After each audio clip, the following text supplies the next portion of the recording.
ಜೈ ಶ್ರೀಕೃಷ್ಣ. ಜೈ ಜಗನ್ಮಾತಾ.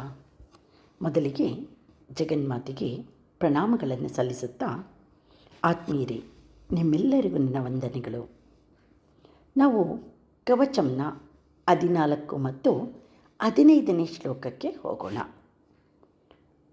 ಮನಸ್ಸಿಗೆ ತಾಯಿಯ ಶಕ್ತಿ ತುಂಬಿ ಹರಿಯುವ ಮಾತು ಇದು ಆತ್ಮೀಯರೇ.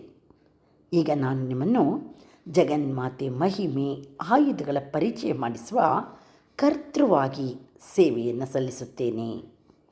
ಶೀರ್ಷಿಕೆ: ತಾಯಿ ಹಿಡಿದ ಆಯುಧಗಳು ನಮ್ಮ ರಕ್ಷಣೆಗಾಗಿ. ತಾಯಿ ಯಾವುದಕ್ಕೋಸ್ಕರ ಆಯುಧಗಳನ್ನ ಹಿಡಿತಾಳೆ? ಭಕ್ತರನ್ನು ಸಂರಕ್ಷಣೆ ಮಾಡುವುದಕ್ಕೋಸ್ಕರ, ದುಷ್ಟರನ್ನು ನಾಶ ಮಾಡುವುದಕ್ಕೋಸ್ಕರ ತಾಯಿ ಆಯುಧಗಳನ್ನು ಹಿಡಿದಿದ್ದಾಳೆ. ಕುಂತಾಯುಧಂ ತ್ರಿಶೂಲಂಚ ಶಾರ್ಂಗಮಾಯುಧಮುತ್ತಮಂ ದೈತ್ಯಾನಾಂ ದೇಹನಾಶಾಯ ಭಕ್ತಾನಾಮಭಯಾಯ ಚ ಧಾರಯಂತ್ಯಾಯುಧಾನೀತಂ ದೇವಾನಾಂಚ ಹಿತಾಯ ವೈ.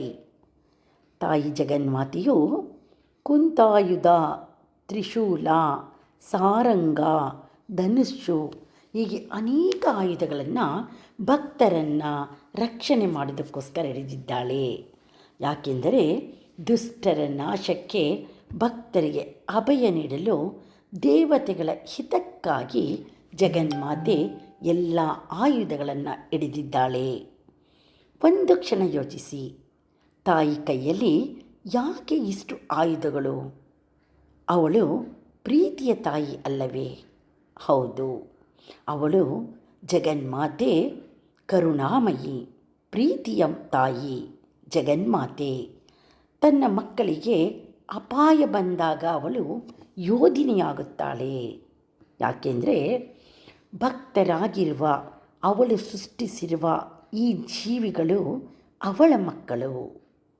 ಅವಳ ಮಕ್ಕಳಿಗೆ ತೊಂದರೆಗಳು ಬಂದರೆ ಅವಳು ಆ ಮಕ್ಕಳನ್ನು ರಕ್ಷಿಸುವಂತಹ ಯೋಧಿನಿಯಾಗಿ ನಿಲ್ತಾಳೆ.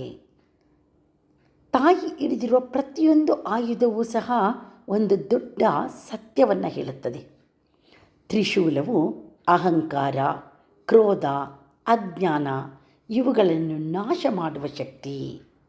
ಅಂದರೆ ಆತ್ಮೀಯರೇ, ಅಮ್ಮ ಹಿಡಿದಿರುವಂತಹ ಎಲ್ಲ ಆಯುಧಗಳು ಶುಂಭ ನಿಶುಂಭರನ್ನು, ಮಹಿಷಾಸುರನನ್ನು ಅಥವಾ ಚಂಡಮುಂಡರನ್ನು ಸಂಹಾರ ಮಾಡುವುದಕ್ಕೆ ಮಾತ್ರವಲ್ಲ, ನಮ್ಮಲ್ಲಿರುವ ಅಹಂಕಾರ, ಕ್ರೋಧ, ಅಜ್ಞಾನ ಇವುಗಳನ್ನು ನಾಶ ಮಾಡುವ ಶಕ್ತಿಯಾಗಿದೆ ಆ ಆಯುಧಗಳು. ಧನುಸ್ಸು ಗುರಿ ಸಾಧನೆ, ಜೀವನದಲ್ಲಿ ಸರಿಯಾದ ದಾರಿಯನ್ನು, ಗುರಿ ಸಾಧನೆಯನ್ನು ತೋರಿಸುವಂತಹ ಧನುಸ್ಸು ಅದಾಗಿದೆ. ಕುಂತಾಯುಧ ನಮ್ಮಲ್ಲಿ ಬರುವಂತಹ ಕಠಿಣ ಸಮಸ್ಯೆಗಳನ್ನು ಛಿದ್ರ ಮಾಡುವ ಶಕ್ತಿ ಕುಂತಾಯುಧಕ್ಕಿದೆ. ತಾಯಿಯ 2 ಮುಖಗಳು ಆತ್ಮೀಯರೇ, ದುಷ್ಟರಿಗೆ ಭಯ, ಭಕ್ತರಿಗೆ ಅಭಯ. ಜಗನ್ಮಾತೆ ಕರುಣಾಮಯಿ ಆಗಿಯೂ ಇದ್ದಾಳೆ, ಹಾಗೆಯೇ ದುಷ್ಟರನ್ನು ಸಂಹಾರ ಮಾಡುವಂತಹ ಉಗ್ರ ರೂಪವನ್ನು ತಾಳುವಂಥವಳಾಗಿದ್ದಾಳೆ. ಹಾಗಾಗಿ ದುಷ್ಟರಿಗೆ ಭಯವನ್ನು, ಭಕ್ತರಿಗೆ ಅಭಯವನ್ನು ನೀಡುವಂತಹ ತಾಯಿ ಜಗನ್ಮಾತೆ, ಆದಿಶಕ್ತಿ. ತಾಯಿ ಅಂದರೆ ಶತ್ರುವಿಗೆ ಭಯಾನಕ, ಮಗುವಿಗೆ ಮಮತೆಯ ರೂಪ. ಇದು ಜೀವನದ ಒಂದು ಆಳವಾದ ಅರ್ಥವನ್ನು ತಿಳಿಸುತ್ತೆ ಆತ್ಮೀಯರೇ. ನಮ್ಮ ಜೀವನದಲ್ಲೂ ಸಮಸ್ಯೆಗಳು ಬರುತ್ತವೆ, ಜನರು ಕಾಡುತ್ತಾರೆ, ಮನಸ್ಸು ಕುಗ್ಗುತ್ತದೆ. ಅದು ನಮ್ಮ ಅಸುರರು. ಆಗ ತಾಯಿ ಏನು ಮಾಡ್ತಾಳೆ ಗೊತ್ತಾ? ಅವಳು ನಮಗಾಗಿ ಯುದ್ಧ ಮಾಡುತ್ತಾಳೆ. ಜಗನ್ಮಾತೆ ನಮಗಾಗಿ ಯುದ್ಧ ಮಾಡುವುದು ಯಾರ ಜೊತೆ? ನಮ್ಮಲ್ಲಿರುವ, ನಮಗೆ ಎದುರಾಗಿರುವ ದುಷ್ಟ ರಾಕ್ಷಸರ ಜೊತೆ. ಜಗನ್ಮಾತೆಯು ನಮ್ಮಲ್ಲಿರುವಂತಹ ನಮ್ಮ ಕಷ್ಟ, ಸಮಸ್ಯೆಗಳು, ನಮ್ಮ ವಿರುದ್ಧ ಇರುವಂತಹ ಶತ್ರುಗಳು ಎಲ್ಲರ ವಿರುದ್ಧವಾಗಿ ಯುದ್ಧವನ್ನು ಮಾಡಿ ನಮಗೆ ಧೈರ್ಯವನ್ನು ಕೊಡ್ತಾಳೆ, ನಮಗೆ ರಕ್ಷಣೆಯನ್ನು ನೀಡ್ತಾಳೆ. ಹಾಗಾದರೆ ಭಕ್ತಿಯ ಒಂದು ಸಂದೇಶ ಏನು ಆತ್ಮೀಯರೇ?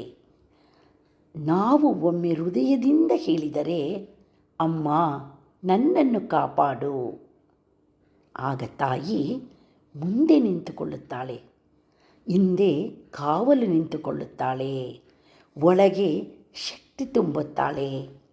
ಮನ ಮುಟ್ಟುವ ಅಂತಿಮ ಮಾತು ಆತ್ಮೀಯರೇ, ತಾಯಿ ಆಯುಧ ಹಿಡಿದಿದ್ದಾಳೆ, ಯುದ್ಧಕ್ಕೆ ಅಲ್ಲ, ನಮ್ಮ ರಕ್ಷಣೆಗಾಗಿ.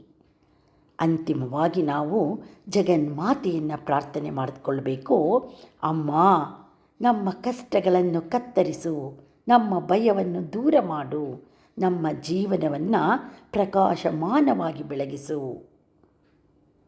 ಜೈ ಜಗನ್ಮಾತಾ.